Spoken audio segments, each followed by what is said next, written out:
Hey everybody, it's GauntletX and welcome back to some more Magic Arena Cube. In today's Pick 1, Pack 1, as always, several good options, but I haven't tried Tybalt yet, and I have been absolutely wrecked by this card a couple times now in the cube, so it seems like as good a time as any to try to maybe play a deck that can run Tybalt as a big win condition in the late game. So any sort of ramp deck, any sort of control deck can definitely make it to casting 7 mana cards like Tybalt when they're insanely explosive like Tybalt can be, just being a absolute house in the format, stealing cards from your opponent's deck by exiling them from the top of their library or by exiling whatever creature they have on board. And then if you make it to the ultimate, you just get to get everything from all graveyards as well. And the fact that Tybalt gives you the emblem to cast all the exiled stuff, so even if they kill Tybalt immediately, you're still getting some value off of them, is pretty fantastic. So we're going to try a Tybalt here, see where we go from there. There's some pretty great picks for just staying open. Evolving Wilds is going to be a great mana fixer in any deck, and Treasure Map is pretty much good in anything. I've even played this in a mono red once, so even some aggressive decks, sometimes you can get some use out of it. So there's those, and then there's like Dragon's Guard Elite, which can be fun to build around. Realm Cloak Giant, great for control decks, same with like Overwhelming Splendor and Languish there. So we're going to start out with Tybalt Cosmic Imposter. Ideally, I suppose we could cast Valky in just a black deck, but Tybalt going to be the much more powerful card if we can build around that. So going off of that pick, we could take something like an Eliminate or an Agonizing Remorse, just a cheap way to interact with our opponent's game plans. Try to hinder them from killing us too quickly. Eliminate, of course, getting those small creatures off the board, or planeswalkers, and Agonizing Remorse letting us rip whatever we need from their hand. There's also Rankle, but Rankle isn't really going to work fantastically in a deck with Tybalt. Unless we're playing some sort of like mid-rangey thing. Rankle definitely at its best in more aggressive decks and decks with a lot of things that can come back from the grave to make use of the sacrifice effect or discard effect quite well.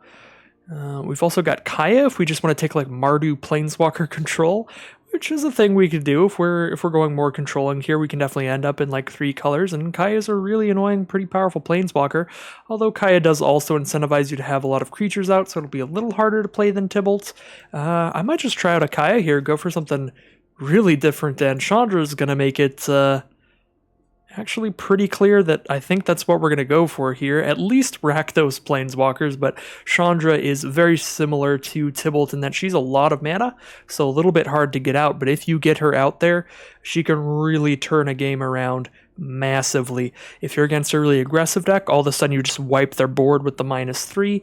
If you're against something with bigger creatures, you can always -X to just deal with their most dangerous threat on the board at the time. And really great against control, being uncounterable and putting an emblem on there that's just going to constantly damage them, and there's no real way to interact with emblems, so Chandra just seems fantastic here. We're just gonna, I guess, play Super Friends here, just take every planeswalker we see at the start of this draft.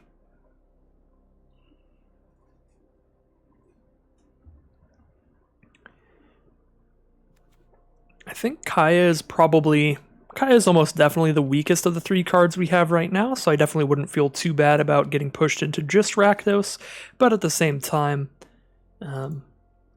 in more controlling, slower builds, you definitely have a lot more time to set up your mana before you need it for your splash cards like Kaya, so I could still see just being the full red, white, and black here. So what do we have out of this pack that goes well in some kind of planeswalker control deck?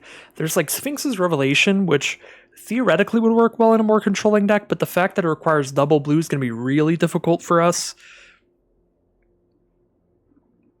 Unless we just turn this into blue as the core of our deck, splashing in a bunch of other colors, but that doesn't seem likely at the point that we're at right now, and we only have a few cards, so we definitely could go that way, but if we do, we're going to be like 4 colors for sure, because we're definitely playing the Rakdos card of Tybalt and Chandra here, so we're definitely playing black, red, white, blue pretty hard there. I think we could just take Lorehold Command here. This seems like the most solid card for a more controlling strategy, and none of these dual lands, unfortunately, are in our color pairs. Lorehold Command, just a bunch of good options here. You can deal 3 to any target and gain 3 life. You can spit out a 3/2, and you can do that all at instant speed. So against more aggressive decks, you just spit out a 3/2, kill one of their attackers, and trade your 3/2 into another one of their attackers. Against other controlling decks, being able to use this as a little bit of card draw by sacrificing like an extra land or something is nice. It makes it definitely a little more flexible of a card than usual. Unfortunately, again, no dual lands for red, white, or black here. If this was any of those 3 colors, I'd probably slam it down, but since it isn't, I'm kind of interested in Sweltering Suns or Shatterskull Smashing. One of these red ways to just blow up multiple creatures. Shatterskull can blow up 2 things, and Sweltering Suns blows up everything with 3 or less toughness. I guess there's also Conclave Tribunal. Being able to kill anything is definitely good. I do like all of these options, but all 3 of our Planeswalkers can work as like single targeted removal, so I'm just going to take the Sweltering Suns. It's a nice cheap Wrath effect against aggressive decks, and also you can cycle it away against decks that don't have a lot of creatures, so it does something even when you draw it in the wrong matchup, just replacing itself there. But again, taking the Wrath effect over the targeted removal because Tybalt, Kaya, and Chandra can all be targeted removal, as is Lorehold Command for a smaller card. So we do have a red-black dual land here, the Temple of Malice. If we're not taking that, we're taking one of these removal cards, or even Birth of Melodis could be okay. Definitely fine in slower decks. You essentially get a 0/4, gain 2 life, and draw planes. Elspeth's Nightmare is going to kill a small thing, and then mess with our opponent's hand and exile their grave, and Hagramalling just straight up destroy a creature. Yeah, this all seems fine to me. I'm actually just going to take the dual land here. I do really want to be able to cast all of my stuff consistently, so I want to make sure all my mana fixing is all ready to go. So we have Royal Eruption, which can be 2 mana for 3 damage to any target, so that can blow something up early, or if you have the 7 mana to cast it with Kicker, you do 5 damage. That can blow up most things. Deemworthy, I mean, I've played it a couple times in the cube before, but the more like powerful cards they add, the more overcosted this tends to feel. I feel like it's just not making the cut too often anymore. Any situation where you can kill something off of this and draw a card is fantastic. Like when you can cycle it for 4, kill something, draw a card, but it's not always going to happen. Seal Away can exile like any creature. Don't think we're a huge on archive deck. I'll go with the Seal Away here. Ooh, I do like going with the Lightning Helix here. We could also take a Field of the Dead and start grabbing every dual land that we see and try to make some kind of 5-color strategy. But that is something that I've done already. I kind of want to just stick to just the Mardu control here. See how well this pans out. And Lightning Helix is going to be just a great, efficient removal spell. Super good against aggressive decks. Blow up one of their cards and gain 3 life. Well, I like the treasure map here, helping us scry towards whatever colors of mana we need or whatever kinds of cards we need. And then when this flips, getting those treasure tokens, we can use those to get a mana of any color or use them as great value, just drawing a card off of each one from the Treasure Cove. So treasure map super solid in these multicolored decks. I guess we could take Elite Spellbinder like Hallowed Fountain here. I'm not super looking into Overwhelming Splendor. Overwhelming Splendor is sort of like a win condition card, and with 3 big Planeswalkers, I feel like we already have 3 potentially large win conditions. What are we doing here? I don't like any of this for our deck, to be honest. Bomat Courier for aggressive decks, Dauntless Bodyguard for decks with a lot of creatures. Maybe Rankle is the closest to what we're doing, but even there, Rankle doesn't seem ideal. We're definitely not a Village Rites deck. We're not going to have enough creatures to sacrifice. So I'll just take a Rankle there. It doesn't feel great, but it's the closest to something that we'd run here. Here's going to be a really easy red-white dual land to want to get that mana all set up, and Thalia is not going to combo well with our deck, making all of our stuff cost 1 more, and Cruel Celebrant isn't going to combo well either, just because we won't have a lot of creatures. And what do we have here? Crypt Breaker, again, feels like somewhat of an aggressive card. Swift Response, I guess, is another Seal Away style removal spell, or the Valakut Awakening. Just a land that comes into play tapped, or we could use it to cycle through our hand and draw a new one. Don't love any of this. I'll just take the Swift Response. I'll definitely take the Shatterskull Smashing this time around. But Magma Opus going this late is pretty nice too. I don't want to be 4 colors, but maybe we should be if we see Magma Opus. I don't know. I'm just going to take the Shatter Skull Smash. This is a super solid card. Just a land that comes into play tapped, or you can pay 3 life if you really need it untapped. And late game, if you draw this, you get to cast it as a nice 2-for-1 removal spell if you have the mana available. So now, out of this pack, I don't love the Sword of Body and Mind again because we don't have a lot of creatures, although that is usually quite a powerful card. Don't like Pact of Negation. While we can counter something for 0, we can't pay the blue cost on it. Rampaging Ferocidon is for aggressive decks, as is Ministrant. That's for like sacrifice-based decks that want a lot of creatures. Drakuzeth doesn't seem great here because, again, trying to have our win condition slots all held up by all these planeswalkers. I think we just take Phyrexian Arena. It just seems like a really solid card advantage engine, giving us an extra card every single turn. We do have to lose some life to do it, but yeah, drawing 2 cards a turn is pretty great. Now we have another Chandra, but this one doesn't work particularly well in controlling decks. I suppose she does work well recasting instants and sorceries that cost 3 or less from your graveyard, and we do have some of those. We have Sweltering Suns, Lightning Helix, Swift Response. So we have 3 cards we can recast from our grave with Chandra. We could try to pick up some more of them. And of course, if we're drafting a lot of Planeswalkers, we could try to do Super Friends here and start putting a bunch of loyalty counters on all our red Planeswalkers. Right now, that'll work on Chandra, Tibalt, and our larger Chandra. So that combos a little bit. We're not going to be able to cast Volcanic Salvo because we're not going to have a lot of creatures out. Rekindling Phoenix, I think, is a solid like mid-range card. You don't have to play this in an aggressive deck because you can just play it as a 4/3 flying blocker that's pretty hard to kill. You just block with it and then it comes back via the elemental token. So that's pretty nice. And Chainer's Edict and Mazemind Tome are also good in control decks. Chainer's Edict, 2 removal spells in 1, and Mazemind Tome, kind of a slow draw spell, but it gains you some life Too bad. to keep you in the fight there. Well, I do quite like the Swords to Plowshares here, just the best removal spell in the cube, at least for controlling decks.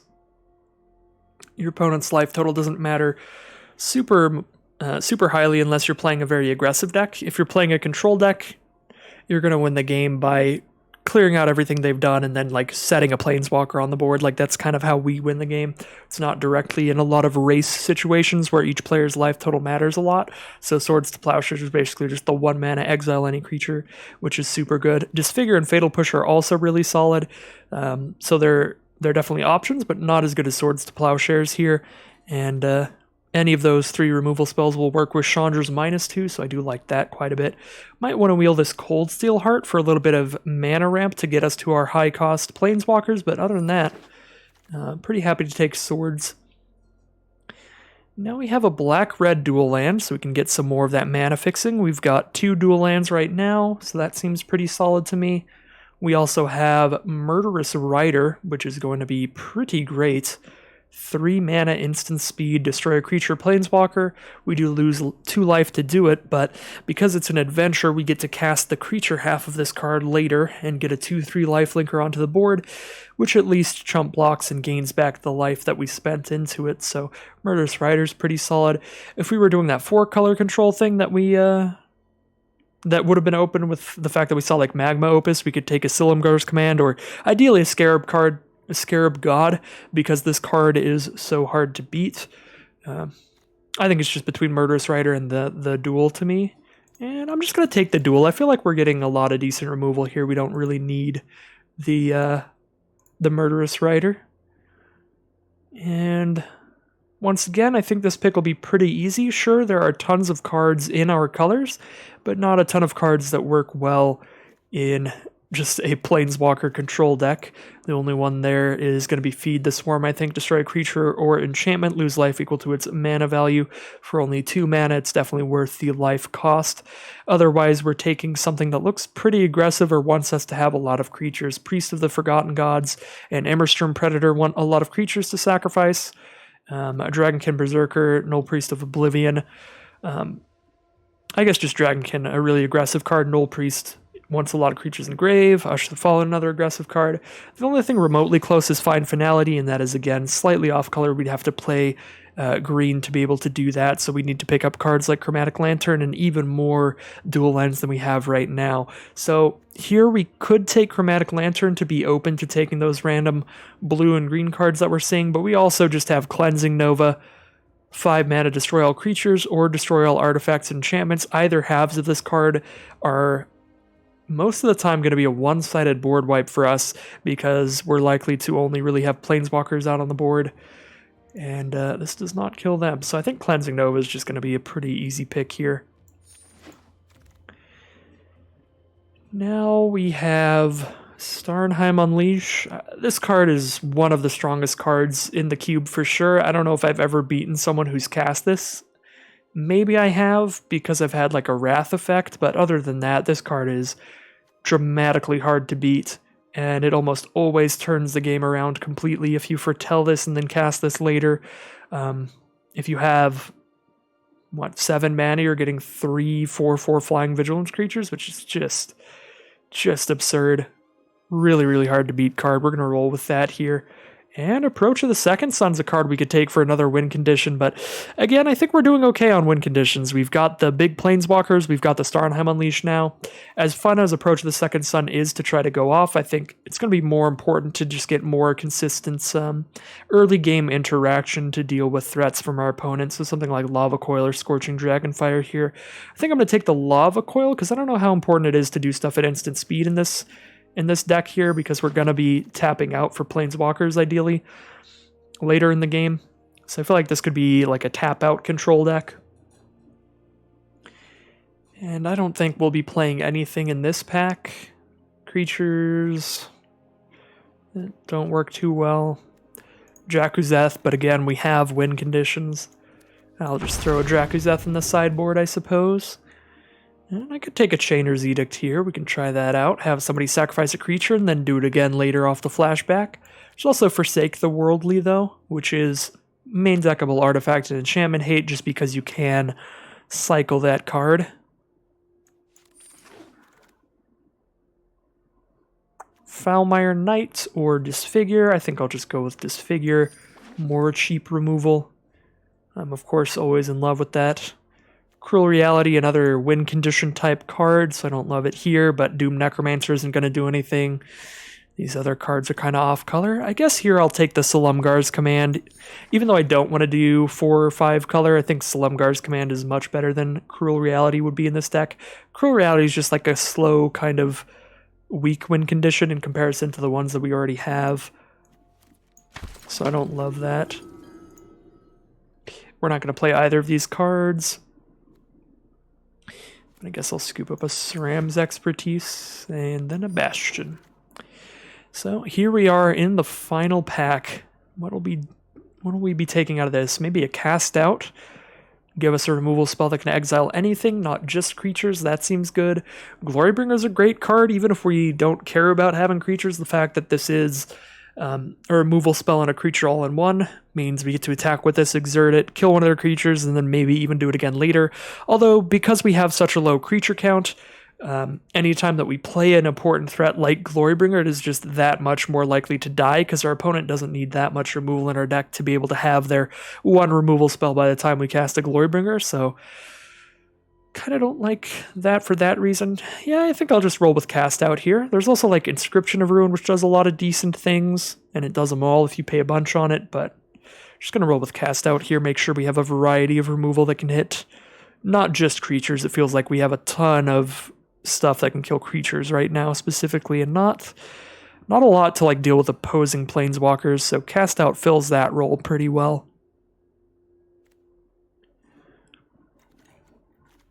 We're definitely not playing Traxxas. I mean, I guess we could. We've got some legendaries, but probably not.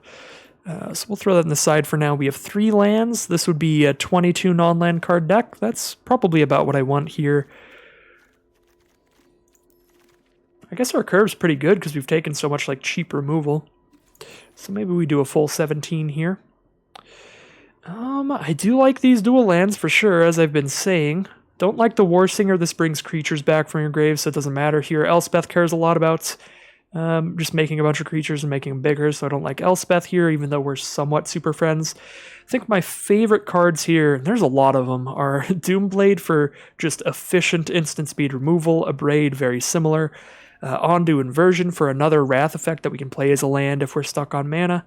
Massacre Worm can be a big Wrath, but probably not the greatest in this deck. We already have a Wrath or two that can kill more things, and then of course the dual lands are going to be huge.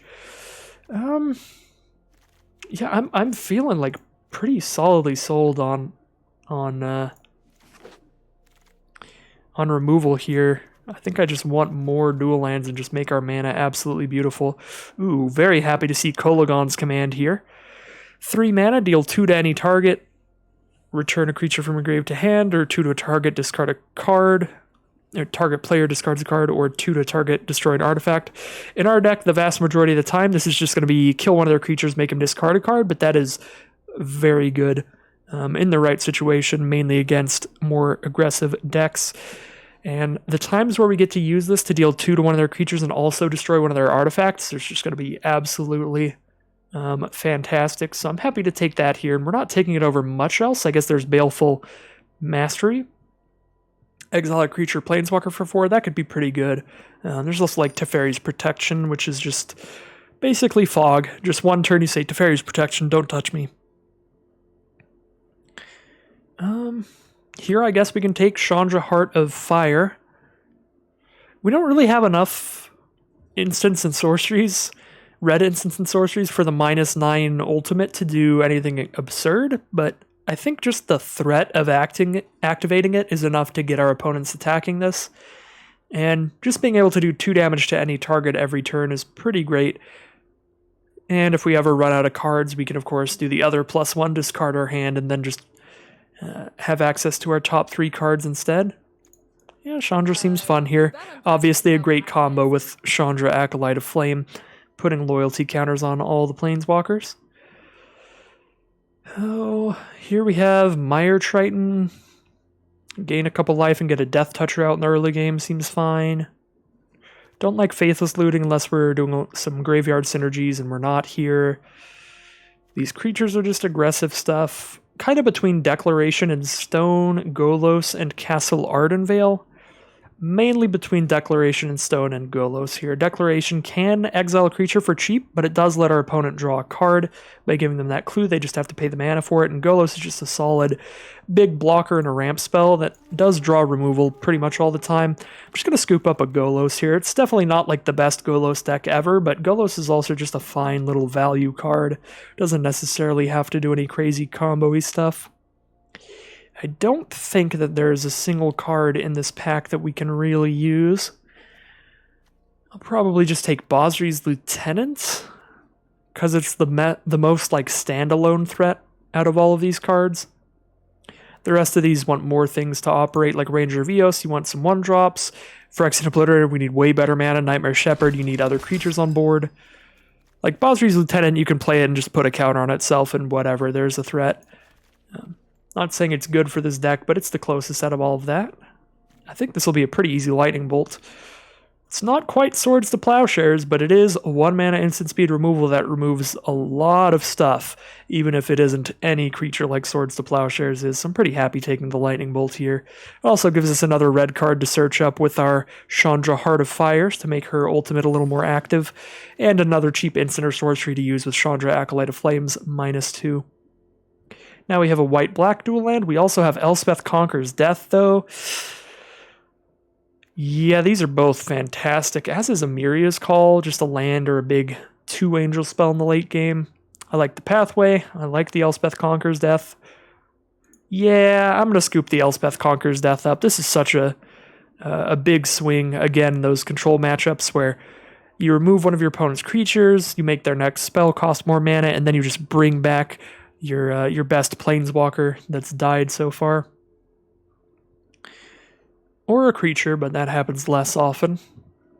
The only thing we could really play here is Inscription of Ruin, so I'll just take that. I don't know if we will end up playing it, but we'll see. And onto Inversion for another Wrath. I guess we don't have a ton of Wraths. We've got the Cleansing Nova and we've got Sweltering Suns, that's it. Could see onto Inversion here. We already have 3 black-red duels. I'm looking for more like white sources in our duels here. Preferably. If we can get them. I mean, it's incredibly late now. Pack 3, pick 11. I think we're not getting any more duels. This is going to be an easy Baleful Mastery. That is super solid removal for us. 4 mana, exile a creature, Planeswalker at instant speed. Yeah, looks like we're not going to get any more duels. I don't know if we're going to play this Throne of Death or Egon, God of Death, but probably not. Yeah, no, it wants a lot of creatures in your deck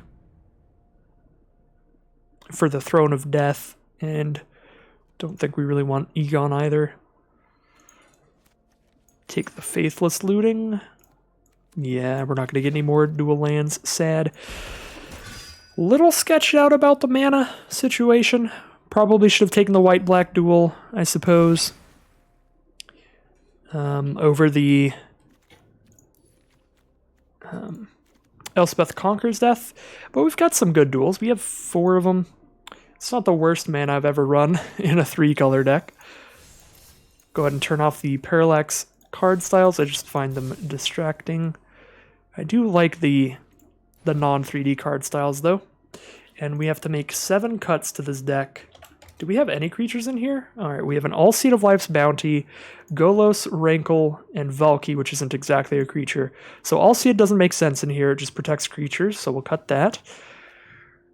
Rankle and Golos definitely also aren't the greatest. The only thing we have that costs more than 5 mana is Tybalt, Chandra, and Ondu Inversion. So we're not ramping into all that much off of grabbing the land from Golos. We also have no way to get the 5 colors. I think we can cut a Golos here. And Rankle, I guess just to say that we did it, we can run the 0 creature deck here, cut the Rankle for that. So that means that Kaya's +1 is actually just really bad, unfortunately, because we just don't have any non-token creatures in this deck. Is it worth cutting the Kaya at that point? Probably not. It's still 5 mana, exile, and non-land permanent. I guess that's not great. But we can use the +1 without even having a creature on the board. Yeah, Kaya is definitely the worst of our Planeswalkers in this deck. What else do we have that isn't fantastic? Put everything into like a maybe pile over there.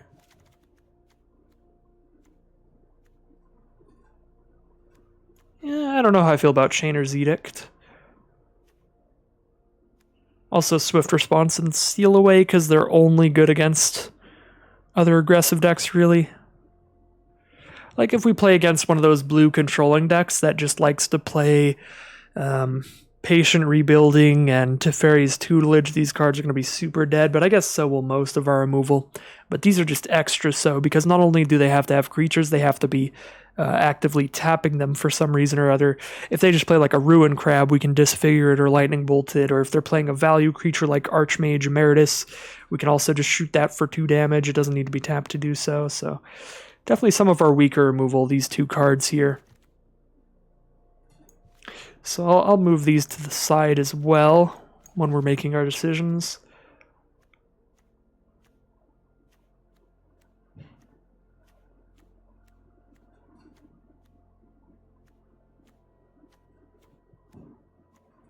Yeah, I think everything else looks pretty solid to me. So we get to make 4 cuts.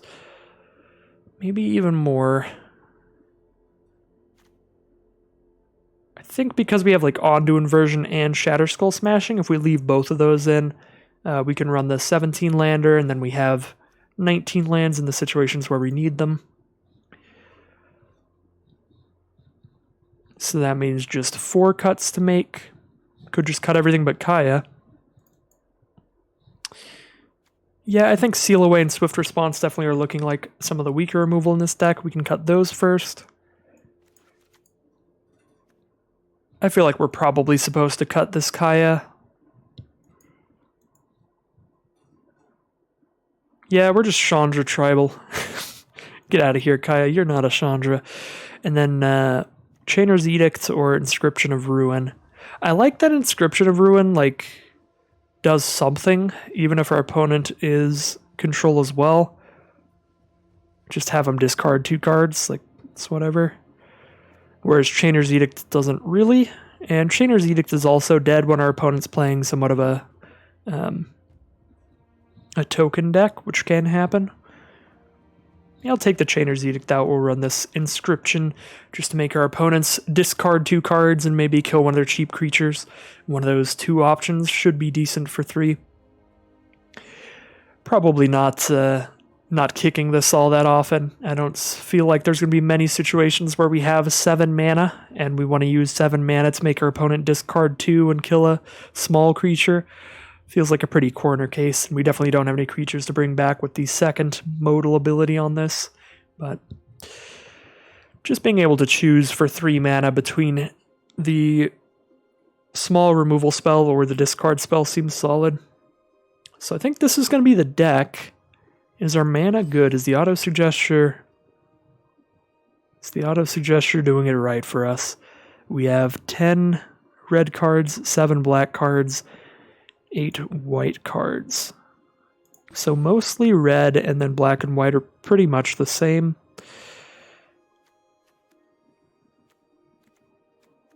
We have 7 red sources right now, and then we have 7 white sources and 7 black sources.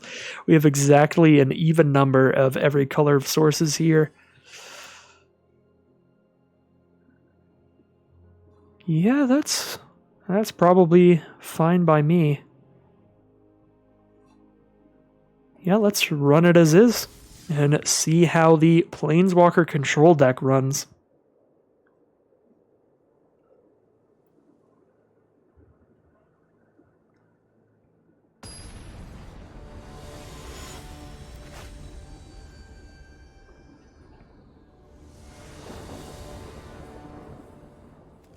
Round 1, let's fight. We do have a red source here.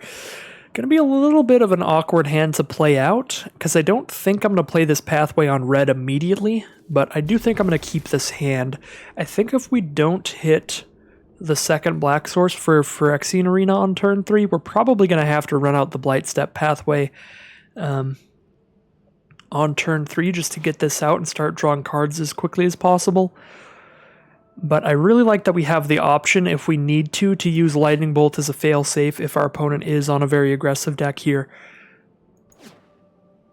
So I'm just going to start off with the Swamp turn 1, probably play the Plains turn 2, depending on what lands we draw here. We're hoping to draw either another black source or red source. That way we can safely play this pathway as whichever color we need it to be.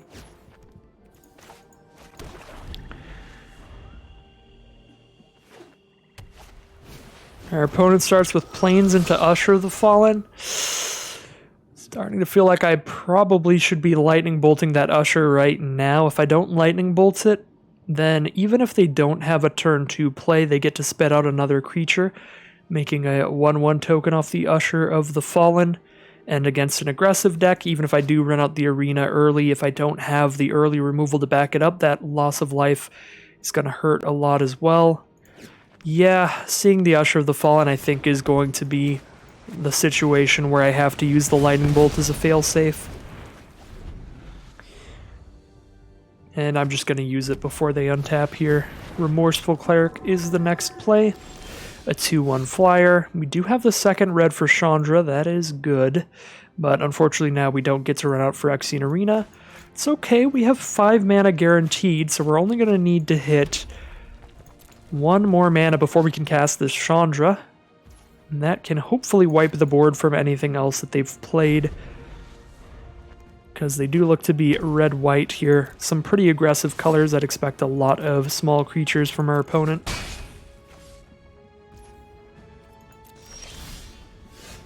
Well, nothing on turn 3 here. Right now, the clock is not bad enough for me to want to throw this Lava Coil at the Remorseful Cleric,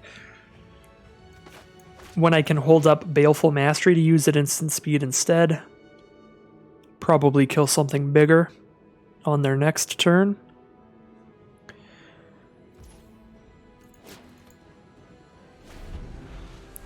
And if the clock is slow enough, thanks to killing that Usher, Then we might even be able to hold all our removal until we cast Chandra, and then just get the one-sided board wipe instead. Instead of having to trickle in one-for-one trades. Well, yeah, this is really weird. If they're just gonna play the 2-1, we can just hold out for Chandra, for sure. But here we still get to hold up Baleful Mastery, and by playing Ondu Sky Runes this turn, we guarantee we have the 6 mana for Chandra next turn. If I played the Plains this turn, and we didn't draw land next turn, I'd have to play the Sky Runes tapped, and we wouldn't know that we get to just run out Chandra this turn. So our opponent might just be playing around board wipes here. They might just have a handful of creatures. Or they just have a 4/4. Well, Chandra can't exactly kill that. So I think I'll go ahead and use the Baleful Mastery at instant speed on that. If I want to kill that with Chandra, I have to use -4 to do so. -3 only does 3 damage to the 4/4. So it's not going to be a one-sided Wrath anymore. I think I'm just going to Chandra and then -1 to kill the Remorseful Cleric. Just use Chandra as that one-for-one trade. And get ready to meet my flames. A 2-for-1 trade if they have removal to use on Chandra. Then we got to kill the Remorseful Cleric and whatever exile spell they cast on Chandra. So even if she doesn't stick around, she's getting us some nice value. If she does stick around, it's going to be even better because we get to just start throwing those +2 emblems on our opponent to start shredding their life total throughout the game. And those emblems, of course, stay around even after she is gone. And just having a Chandra on the board, if they can't get rid of her, makes it really hard for them to put any sort of creatures on board because we have that board wipe effect. So it looks like they do have the Devil's Play to go ahead and throw at Chandra to get her out of here. We don't have anything proactive to play. Everything we have here is reactive because we still don't have the second black for Phyrexian Arena, unfortunately. That turn 2 Lightning Bolt is coming back to hurt us a bit here. Well, we get a nice Kolaghan's Command. Just have them discard a card and kill their artifact. Nice little 2-for-1. Killing the Immortal Sun's absolutely massive here, so I'm super happy to have Kolaghan's Command in this situation. Don't know how good the discard's going to be here, but they haven't played a land this turn, I think. Yeah, we actually got a card out of them. The Skyclave Apparition is just a goner then. Ooh, I really like hitting Treasure Map here. Now with Treasure Map, we get to scry into our next draws throughout this game. So we get to scry into whatever we need, and even if we somehow don't hit our black mana for a long time, Treasure Map will create the treasure tokens that we need to at least get the arena out. Although we're at 14, so we've taken a little bit of damage here. We can't gain life as long as Ferocidon's on the board. Gotta be a little bit worried about our life total, not a ton. 14's still a good amount. We do immediately draw into the swamp. I think I'm just gonna slam it down, but I am a little scared. They do have Devil's Play in the graveyard to flashback. They can only do 3 damage off of that right now, so still gonna be quite a while till we die to Phyrexian Arena, but our deck does not have a lot of life gain. It just has Lightning Helix and Lorehold Command, as far as I remember. So hopefully we draw into those to give us a lot more time to play around with the Phyrexian Arena. I think it's definitely still worth running it out when we only have 1 card in hand afterwards. The card draw is still very valuable, even if it's a little bit scary to use. Experimental Frenzy from our opponent. Alright, that is definitely scary. And they get to play the top card of their library at any time. So if they hit a big chunk of non-land spells, they've got the mana to do it. If they just hit a bunch of like 1-mana creatures, they just spam a million cards in one turn. Experimental Frenzy, definitely a really nice draw spell in those decks. Happy to hit a Lightning Helix when I've got Phyrexian Arena out. Because I am a bit worried about my life total. So now I think I'm just going to Helix the Dragonkin Berserker while they're tapped out. Although there's an argument for just smashing it, because it's a sorcery and we could save our instant speed removal that way, in case they hit a haste creature off of Experimental Frenzy.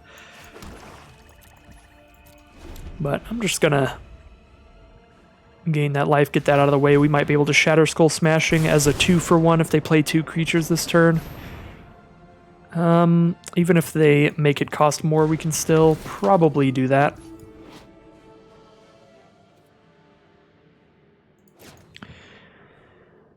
so now we have to spend 4 mana and X to do that.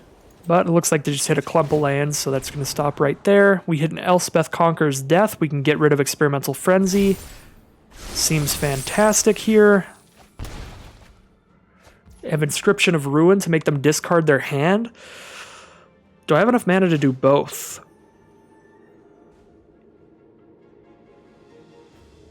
I want to kick an Inscription of Ruin and do an Elspeth Conqueror's Death here. For that, I'd need 12 mana. I have 3, 4, 5, 6, 7, 8, 9, 10, 11, 12. I have exactly enough. I think it's worth it here. Kick Inscription of Ruin, destroy Spellbinder, and have them discard their hand. Just to make sure I've dealt with everything they have, and they're just playing off the top here. We are getting rid of a lot of card draw by getting rid of all of our treasures right now, but I really like just feeling safe and cozy knowing that they have literally nothing now. And of course, we'll be bringing our Chandra back from the grave on the third part of this saga, which is absolutely fantastic. So now our opponent's playing off the top without an Experimental Frenzy out, which feels fantastic.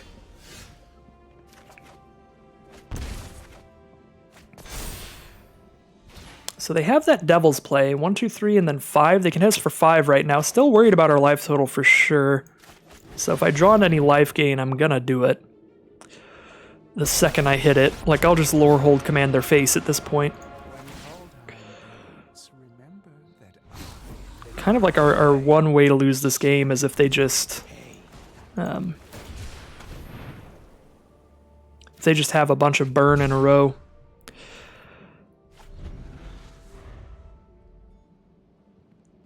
Because Arena's still chipping away, but other than that, drawing into the Tybalt, of course, is huge, but even without it, Elspeth is going to be bringing Chandra back.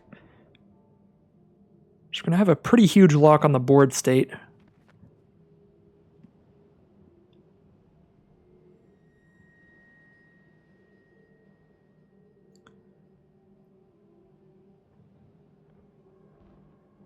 So they've drawn 1 card. They could Devil's Play us if they have nothing else to do, but they have to spend 2 additional mana this turn, so it'll do less damage this turn than it would any other.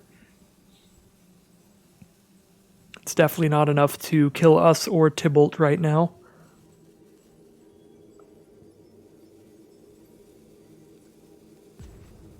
They could hit something for 3, and they are going to scoop them up there. So... pretty nice game 1 overall. Kind of a weird game in general. I was expecting more of an aggressive start from our opponent, especially with the quality of cards we ended up seeing from them later in the game. They had the good cheap stuff for sure. We got shocked. They had Experimental Frenzy, Devil's Play, lots of good stuff there. Just kind of an awkward curve for our opponent, and that definitely gave us the time to just get our big old Planeswalkers out. Feel like I have to mulligan this. I can foretell a Starnheim Unleashed, but that's all I can do here until like turn 5, and I have to draw land every single time. I need double black to get to this arena, so we can't even do that for a long time. Yeah, this is going to have to be a mulligan here. Definitely the worst part of our deck is the mana base, I think. And I'll keep this one, getting rid of a swamp. This definitely seems a lot better. The mana's pretty great here. Canyon Slough and... swamp, and then the white source from Pillar Verge pathway. Treasure map setting up our draws. Again, I'm not exactly sure how to pronounce this. Sweltering Suns. Well, I guess I have access to that if I don't play Needle Verge pathway as the Pillar Verge pathway here. But that seems pretty unlikely. Guess we'll see how things progress. Oh yeah, if I draw into a cast out as well, I feel like I'm just going to play this as a white source, but I guess I could scry first and see if I just hit a white source. Phyrexian Arena. Do I have time to just tap out for that next turn? They're on red-green? Probably. Yeah. Did not hit the white source, so I'm just going to play this as a white source so I can hold up Lightning Helix. Hopefully we can just Lightning Helix whatever we play, or whatever they play, and then just dump a Phyrexian Arena out next turn. But we will see. Oh, they're stuck on 2 mana here. Well, we'll just run out the arena then. Start drawing a card every turn instead of just scrying a card every turn. Domri, Anarch of Bolas is the play. They do get to put Domri to 4. And unfortunately, Lava Coil only hits creatures, so we can't hit Domri with that. We could hit it with a cast out if we had 1 more mana, but we don't. Lightning Helix it for 3. It'll survive there also. I guess Domri gets to live. Luckily, Domri's not that bad for us. Yeah, the scariest part of Domri is really that they just get an extra mana out of it every turn. And the extra 1 power on their creatures is a little scary, but we have plenty of removal for those. It's mainly just the mana jump. Another black or red source here.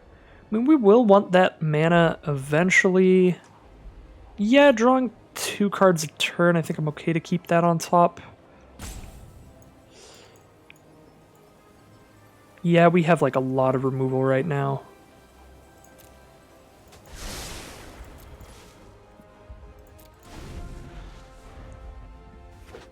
We are going to want to make it to 7 mana for any situation where we do draw into like Tibalt. And being able to cast 2 removal spells in 1 turn should be pretty good too. Stone Coil Serpent. Protection from multicolored. 5/5 reach trample. So a 6/5 reach trample. Do we Swords to Plowshares that? It has 5 toughness, so we can't Lava Coil it, Sweltering Suns it, Lightning Helix it.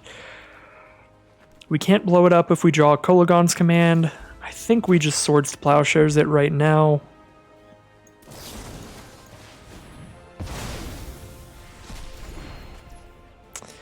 I can hold 4 mana up even if I treasure map during next turn, which is nice. So I will finish up my treasure map this turn. I do want to hold a white mana up, so we'll use that. Hit another white source. We'll get rid of that now. Especially with the treasure tokens helping with mana. Now I think we're definitely good on lands. So we want to be able to hold up Lightning Helix plus Disfigure. We're already good on that. So it doesn't really matter what we play this pathway for. I guess we have 3 black sources and only 2 red sources, so we'll go red on this. And yeah, we're holding up a cast out or a Lightning Helix here. Or Lightning Helix plus Disfigure.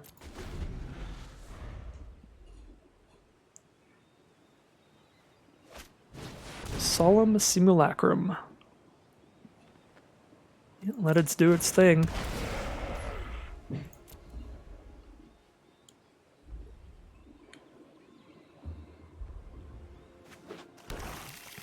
Gives them more mana into their bigger stuff.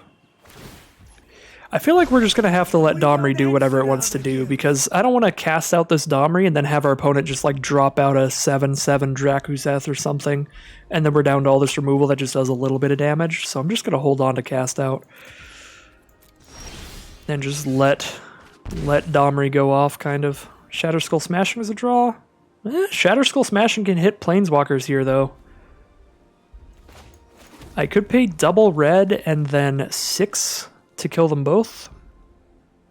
So I have to sacrifice 1 treasure to do that.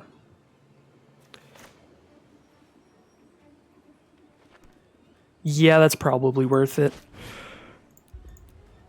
Because if we pay 6 or more, then it does double damage. Hit that for 1 and then that with the rest.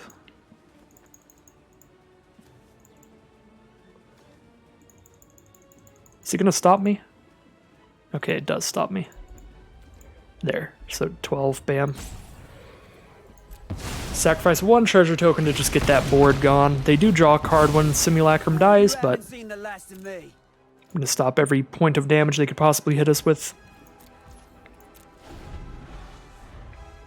We do have Lightning Helix in a worst case scenario situation where they play a big 3 toughness haste creature. I doubt that happens here. If they play a haste creature, I expect a Glorybringer. Alright, Thrashing Brontodon probably kills Phyrexian Arena before my upkeep, and that is the play. So they stop us from drawing 2 cards a turn. Ooh, Starnheim Unleashed, drop that down next turn. Right now we have 1, 2, 3, 4, 5, 6, 7, 8, 9 mana, so we could do 8. So divided by 2, so we make 4 for Flying Vigilance. Yeah. Probably going to try to do that next turn. And because of that, I'm not going to sacrifice these treasure tokens to draw cards here. Because I want to keep them around.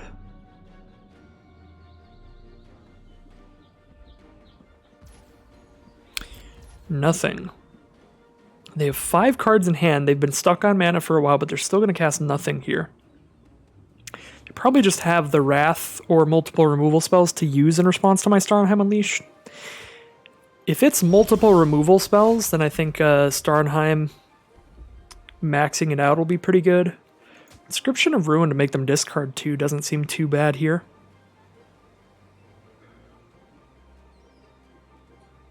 Do we just run out the Starnheim Unleashed and just see what they've got here? Like, if they have Languish -4/-4 to all creatures, that's pretty awful for us, but their hand could just as easily be a bunch of, like, Doomblade style spells, and then Starnheim Unleashed is actually pretty solid, because it still shreds their hand away one by one. 6, 7, 8, 9. The one thing I'm a little worried about is sacrificing these treasures just to get another Angel instead of drawing another card. But that's probably worth it in the grand scheme of things. 2 cards is probably the equivalent of 1 4/4 Flying Vigilance Angel.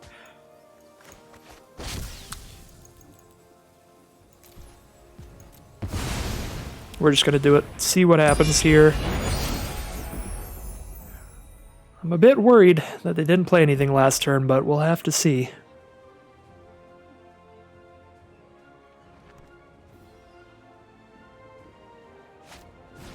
They do have a Noxious Gear Hulk, so maybe creatures with good fight style enter the battlefield effects. Alright, well there goes 1 Angel, but the rest are going to hit in with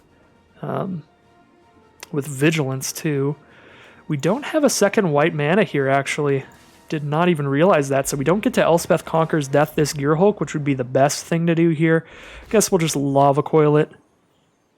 Yeah, Inscription of Ruin only hits things that cost 3 or less, so we'll Lava Coil the Gear Hulk so we don't have to worry about it. I don't really want to trade it for an Angel. They're on a 3-turn clock from them. 2 more swings from now.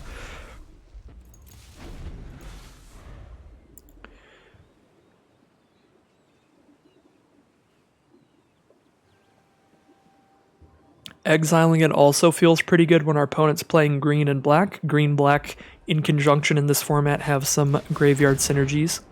So now a Voracious Hydra to have it fight one of our things when it enters the battlefield. So we can respond with a Disfigure to its effect to kill this and keep our Angels out, which seems fantastic. So that is absolutely lovely. There's the Kolagon's Command, which would have been beautiful against the Gear Hulk, but we still got plenty that worked great. Just get that full attack in and probably just dealing lethal next turn. Looks like they did not have the immediate Wrath effect to deal with the Starnheim Unleashed, and basically means it's game almost every time. Perforos's Intervention to deal 4 to one of these. We can't save it, so that happens. They're still taking lethal on board. Even if we're down to just 1 Angel, we can shoot him for 2 with Kolagon's Command. Vraska resolves, and she gets an ability off before we can kill her. So that does put us down to 1 Angel. But we are just going to Kolagon's Command the face, or Lightning Helix the face, doesn't really matter. Just throw that there and then send the 4 in. And there is the concession from our opponent. We did even draw the second white for Elspeth Conquers Death.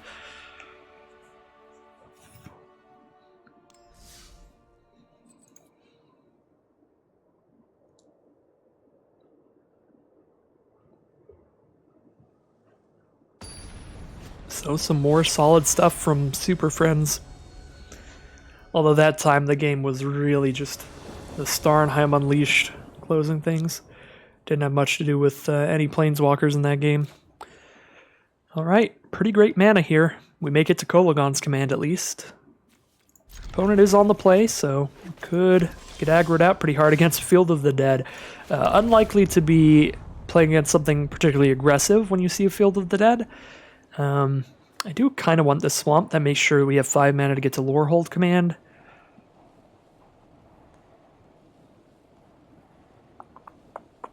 Yeah, that seems fine. But yeah, we're probably not against anything super aggressive here. But I'm also think that Field of the Dead does really well in attrition matchups, which are all about like the value of your 1-for-1s and 2-for-1s trying to add up to just have more cards than your opponent. So I'm kind of scared of Field of the Dead still. Because if we get into the late game, the fact that just every card they draw, even if it's a basic land, is spitting out another threat, that can be definitely pretty terrifying. I don't really want to feed the Swarm just to kill their 0/4 wall and stop them from gaining 2 life. It seems not worth it. But it's kind of cute that we could do that because black is not well known for its enchantment removal. Well, we can kill a Cold Steel Heart with our Kolagon's command, so now all we need is a 2 toughness or less target to kill to get the full value off that card. I guess we could make our opponent discard a card, but they're probably very willing to discard that Plains. If they have any more lands to play, they already have 4 mana on board. The Plains doesn't help with Field of the Dead.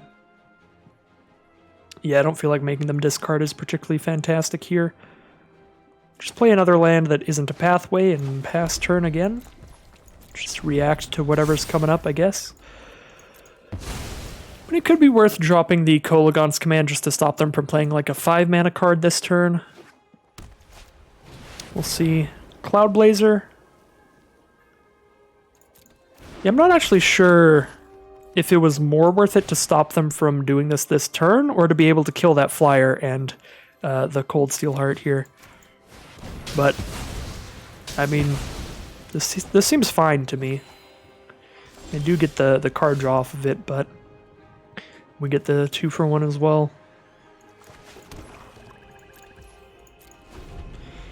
Now we're just holding on to our most flexible removal. Baleful Mastery and Cast Out can get rid of most things. And there's the green source from our opponent into the Golos, which is very likely to get them super close to Field of the Dead going off. They have 4 right now. This will be their 5th land of a different name. They need 7 for Field of the Dead. So worst case scenario, Golos does help them with that. Lorehold command doesn't kill an artifact, does it? No. That's unfortunate. Ketria Triome. So they need a black source to use Golos' alternate ability. Our hand is still pretty much all 1-for-1 removal. So I think I'm okay just using another one here, like a Baleful Mastery. I guess we could feed the Swarm instead, so we can hold up all the instant speed stuff. But if we do that, we're only going to have 3 mana up anyway, so we're not holding anything up. But we still get to save these for anything else later. Guess we do take like a lot of damage if we do that, though.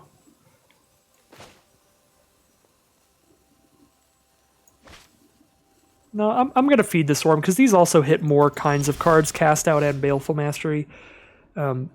Both can hit a wider variety of targets.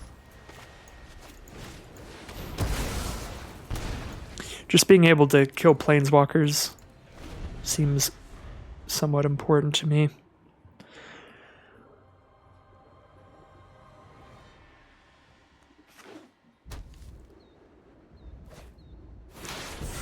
I hope that's not a Starnheim Unleashed, because we do not have our Wrath effects right now. So 1, 2, 3, 4, 5, 6.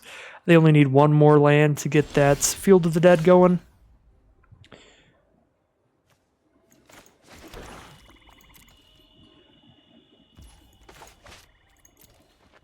We have double white, double black, double red. I still don't really know what we need these pathways on. What is the best way? Oh, just the natural Field of the Dead at the end here. Yeah, I mean, Field of the Dead kind of single-handedly can get us over time. We can't just keep spending 1-for-1 removal to keep killing these zombies.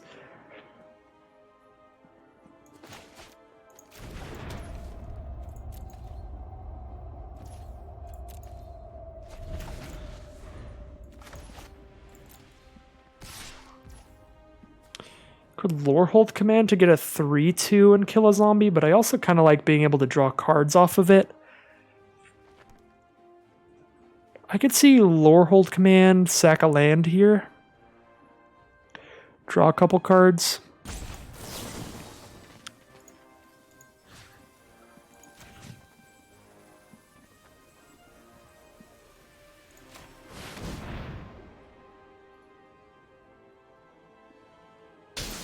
Again, 3 sources of each color. I guess we have another black or red here, so sacrifice one of the black or red. Sacrifice the swamp. Draw treasure map, Starnheim Unleashed. Alright, well, now we get to foretell our own Starnheim Unleashed. If that is what they have.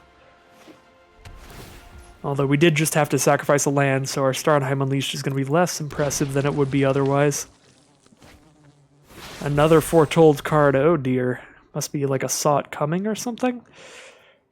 There are a decent amount of foretell cards in the cube still, so never going to know for sure. I do like having that Cleansing Nova, because I am still scared of Starnheim Unleashed, as I said before. Well, run out a treasure map, see if they want to counter it or anything. They have some kind of instant speed stuff, definitely. We'll foretell our Starnheim Unleashed and then just pass here. We'll scry and maybe Lightning Helix a zombie, but probably not. Biggest part of that lower hold command was drawing cards there. And now we have a Wrath effect as well. Oh, so they did have a counter spell, but only counters creatures.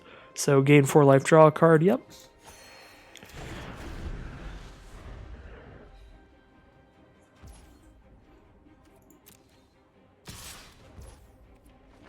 I think I'm just going to take 2 here. Again, because we have a Wrath effect in hand. If I immediately slam down a Starnheim Unleashed next turn, then I'm not going to want a Wrath. But if they slam down a Starnheim Unleashed here, I am going to want a Wrath. And they have 2 foretold cards, so I feel like it's pretty possible. Ooh, Alrund's Epiphany. Well, not what I was expecting, but definitely pretty bad for us.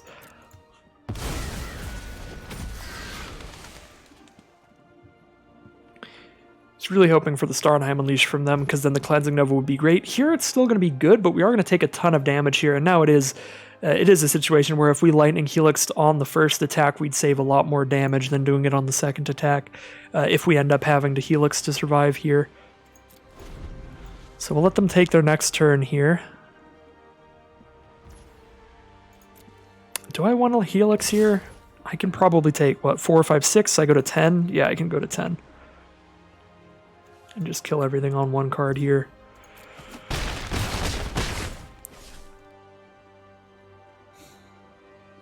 But if that's a Saw It Coming, they do get to stop the board wipe. Saw It Coming is the foretell counterspell. Oh, it's the Starnheim Unleashed. It is. Okay, well. Cleansing Nova looking awesome here then. But they have 3 mana up. They wouldn't have done that if they don't have a counterspell here, so probably just dead into the Starnheim Unleashed into counterspell. Holding up counter mana definitely makes me all kinds of nervous. Well, let's scry 1 first. Pull out Tybalt. Ooh, I wish we had the mana to cast Tybalt and Cleansing Nova, because Tybalt would definitely draw their counterspell. We only have 7 mana after this. Does the treasure map flip anytime soon? I don't know if it has any counters on it. It's not showing right now, so I guess it probably doesn't. So it's not going to flip in time. Even if it did, we wouldn't have enough mana. I'm going to take Tybalt anyway. Yeah, it didn't have any. Well, try to draw out the counterspell here. Just Lightning Helix to gain a couple life. Next turn we can Cleansing Nova and have 2 mana up. So I guess we could cast Valky, if nothing else, to make it Shump block. Yeah, it's stopping for them here. Our Cleansing Nova is going to get countered. Let's see. This is our one hope here. Because otherwise we're taking lethal, right? 12, 13, 14, 15, 16. Yeah. I guess we could try to cast Valky first, but then if it's a taxing kind of counterspell, if it's like Censor, counter unless they pay 1, then we'd want to Cleansing Nova first. I feel like it's highly unlikely that they would counter Valky. I think they're going to be smart enough to just hold it for the Cleansing Nova. Yeah, that's just game.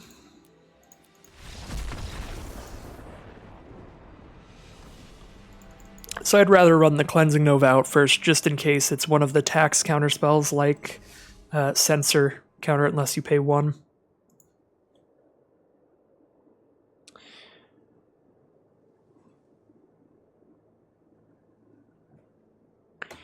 Well, that was a rough one there. Definitely got a taste of our own medicine. As I said before, the Starnheim Unleashed, definitely a big game ender if your opponent doesn't have the Wrath to deal with it. We did have the Wrath to deal with it, but our opponent got to hold up a counter spell after the Starnheim Unleashed as well, which was definitely very brutal. I kind of want to keep this because we can foretell the Starnheim Unleashed turn 2 and we get to hold up a Swords to Plowshares, but it is very risky. We do want a lot more mana than this, and we don't have any of our black mana.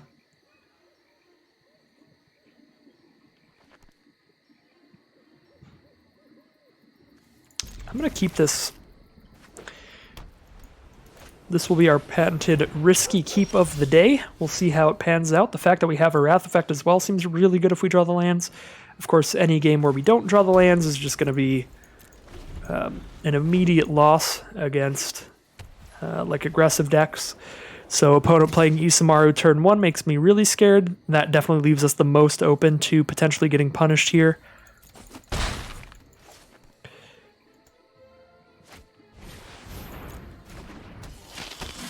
Just going to hold on to the Swords to Plowshares to kill like the biggest creature I can.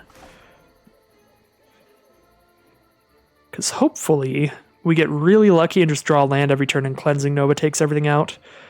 I'm probably just going to Swords to Plowshares this Adonto Vanguard, actually.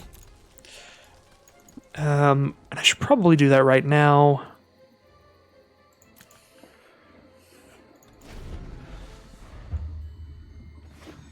Right now is in this turn. Because Adonto Vanguard can give itself indestructible, so it can survive like a Cleansing Nova. But that'll be their only creature that can.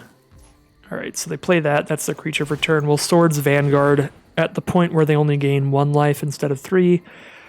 Just in case that number adds up when we're trying to get in for lethal damage with Starnheim later. Now we take 4. Well, there we go. We have 5 mana, so we're going to make it to Cleansing Nova. If we don't die by turn 5. But otherwise we will. If we survive till turn 5, we can do a board wipe. The problem now is even if we board wipe, the Earthshaker Kenra can come back and smack us for 4. But I still like exiling the Vanguard better because the alternative is like... even if we board wipe, the Vanguard can still hit us for 3. And they don't have to pay any mana to keep that around. They just have to pay life. I guess I could make an Angel here.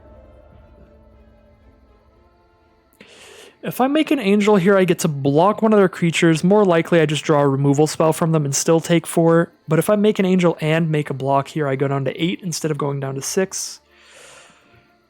If I go down to 6 in Wrath, bringing back Earthshaker Kenra doesn't immediately kill me the next turn anyway. I don't think I make an Angel here. I think I just pass.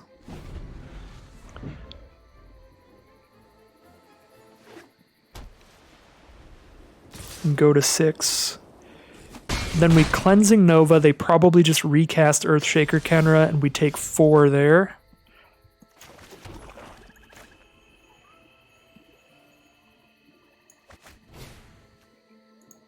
Alright, so Cleansing Nova.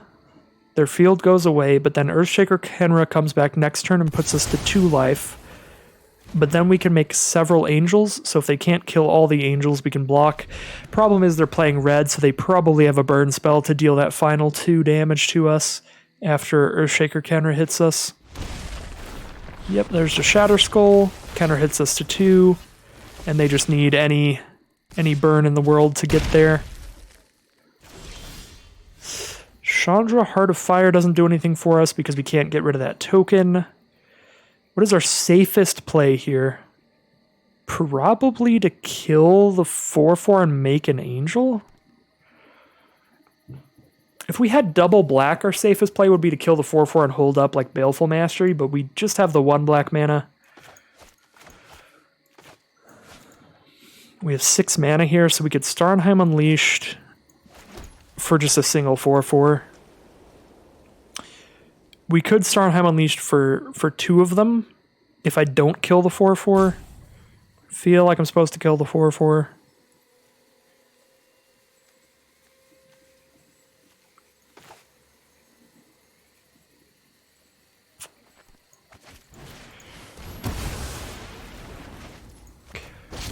I have a feeling that none of this matters and we're just going to get shocked or lightning bolted, but I feel like that's the safest line we can take. Because then we still have a blocker if they have removal. Yeah, just lightning bolt. So that'll put us to 2 and 2 here. Kept a risky hand, got punished a little bit there. Just a little bit. We got rewarded in the fact that we drew all the mana to be able to make it to the Wrath, but not getting the black mana to be able to use any of our black removal to chip away at a little more of that damage, just to get a little bit of a safety valve against the late red burn spells. Means that it didn't matter, we made it to the Wrath. Since we only got to cast 1 spell before turn 5 that game. Alright. Another risky keep here. We have Disfigure, Feed the Swarm, Lava Coil, can cycle a Sweltering Suns if we're not against aggro. I'm going to go ahead and keep it. I think one thing I'd do differently with this deck, at least with how we've been drawing lately, which I know is not the greatest indicator of what you should and shouldn't do with your deck, because randomness does happen, but I do think it is really important for us to curve out to 5 every game, so we probably should be playing 18 lands even with the flip lands in the deck. Like, technically we have like a 19 land deck right now, but I think we could use 1 more. Just play the plains here. Probably going to play this on red mana next turn. That gives us the double red we need for Chandra or Sweltering Suns later. I think I'm just going to hold for Sweltering Suns here. In worst case scenario, we do have Disfigured instant speed, but we might be able to get a 2-for-1 removal spell out of the Sweltering Suns if they're on an aggressive red deck, which it looks like on triple red here. Chandra, Acolyte of Flame. Well, Sweltering Suns isn't going to help kill that at all. So, at this rate, I should probably just disfigure the Dragonkin Berserker. And I am going to do that.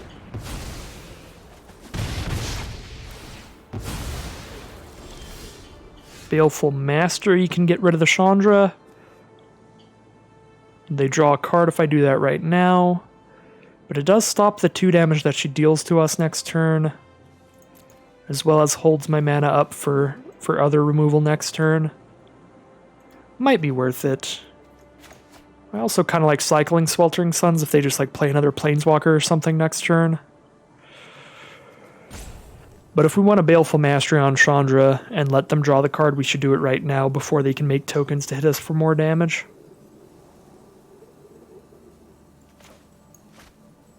Yeah, I think I am going to go ahead and do that. We can let them draw more cards because we have multiple ways to 2 or 3-for-1 them by trying to clear their whole board with Sweltering Suns and Cleansing Nova. So we can deal with a higher number of cards from our opponent as long as they're trickling out slowly. As long as they're not just shooting us for like 10 immediately here. So they just play a 2-1. Just going to take that for now. If they play more creatures, we can end up wrathing to get 2 of them out. And if they don't, we can Chandra use the +1 to deal 2 damage to the 2-1. Glorybringer we can kill with a Lava Coil, but we can't kill with Sweltering Suns. We could kill it with a Cleansing Nova as well. I kind of want to cycle the Sweltering Suns here, because hitting 5 mana is pretty great. If we get the White Source in the 5 mana, we have Cleansing Nova to just kill all creatures, and if we don't, we still have Chandra to kill Shieldbreaker. Yeah, I am going to cycle this. It's only going to kill 1 card by itself. We do hit the 5th mana, not the white mana for Cleansing Nova, but it is the mana for Chandra. So I think we Lava Coil the Glorybringer and feed the Swarm the Shieldbreaker, potentially. We could do that, or we could just drop Phyrexian Arena, but that seems real risky. If we go for the full value play, Lava Coil, Glorybringer, drop Phyrexian Arena is like the best value, but then we're going to take 2, go to 10, take 1 more, go to 9, and then we play Chandra to kill the Shieldbreaker. Theoretically, that's okay, but like going down to 9 against the mono red deck with a card on board that makes us lose a life every turn seems just exceptionally risky to me. So I don't think I want to put a Phyrexian Arena on this board if I don't have to.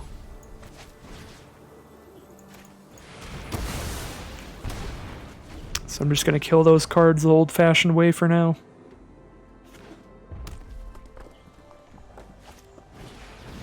Dragon Master Outcast, we definitely have to kill that before it goes off, but Chandra will do that quite well. Captivating Crew, also pretty bad for us. Alright. Don't have the mana to cast Chandra and Swords to Plowshares. So I can't kill both of these things. If we hit the white for Nova, we definitely just Nova here. I could cast Phyrexian Arena and Swords to Plowshares here. That might be okay. Again, Phyrexian Arena is really risky against the red deck, but we're kind of like stuck on that now. Because if we kill Captivating Crew and get a Phyrexian Arena on this board, they only hit us for 1 damage next turn. And then we're just trying to draw into the white source off of Phyrexian Arena. That might be the best way to get us out of this one. We, of course, will have to get pretty lucky on the draws, have to draw into Lightning Helix or Lorehold Command, but sometimes you get put into situations where your best way out is to hope you get lucky. And I think this is probably one of those situations. Like, we're not going to get out of this game if we don't get lucky in one way or the other. So I'm just going to play the way where if we are an absolute luck bag, then this is the best position we could put us in, is if we draw a white source now and then some life gain later to not just get killed by our arena. Because otherwise I'm just dropping a Chandra to kill that 2-1, then they hit us for 4, we're down to like 6 right now.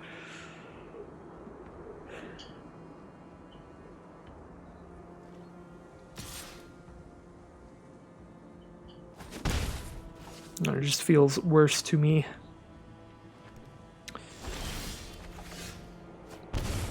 Do hit a Chandra, and we do hit the white source, so we can Wrath the board. Don't have any life-gaining cards in our grave to cast off of this Chandra, so I think that we do just Wrath the board. Getting pretty worried about a Banefire now. We're getting very much within reach down at 8 life here. Again, I didn't want to have to play a Phyrexian Arena this game, because it's terrifying to play against any red deck, but it feels like we need it here.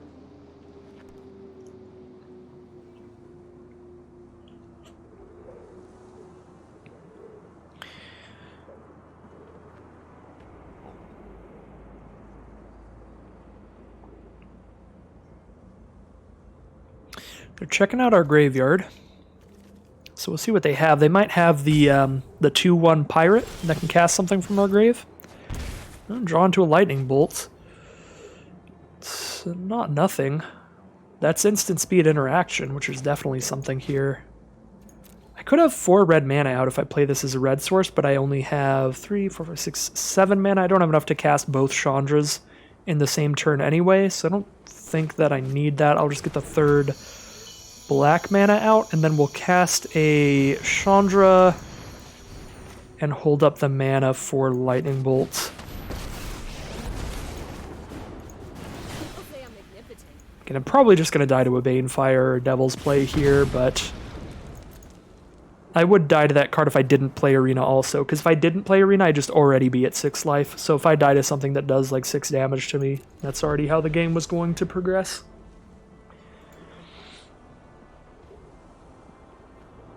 If Phyrex Arena puts me down to 3 life and then I get lightning bolted, then maybe maybe I would not have died without the arena out.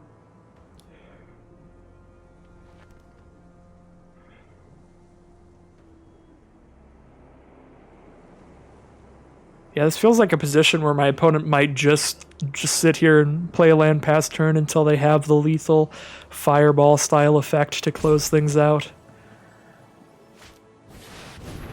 Oh, yep. There's the Devil's Play for 6.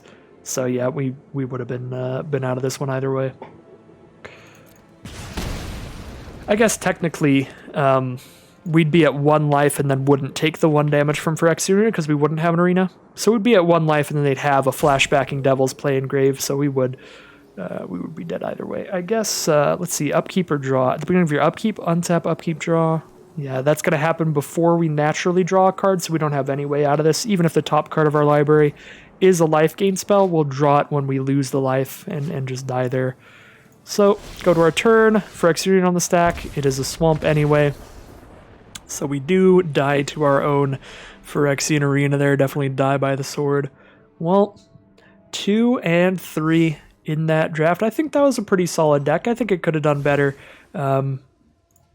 But I definitely am not the one to pilot it all the way to victory.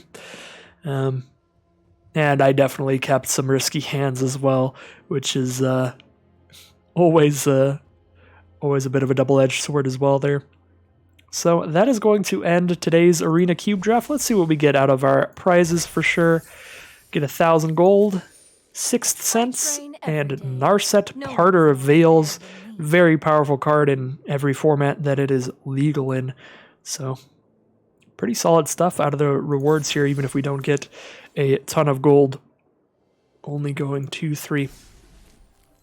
Anyways, as I was saying, that is going to end today's draft. Thank you all very much for watching. If you'd like to support the content, make sure to do all those good things you're already doing. Like, comment, and subscribe. All that good stuff that lets the YouTube algorithm know that you're enjoying the content and want to see more. And we do have some great stuff on the horizon. I will be playing a few more Arena Cube drafts sprinkled in throughout the week when I have time. But then, of course, this Friday is the return of Dominaria Premier Drafts, and I am also very excited about that. So we'll be hopping right into that format and hit the ground running there as well. So as always, thank you very much for watching, and I'll see you again soon.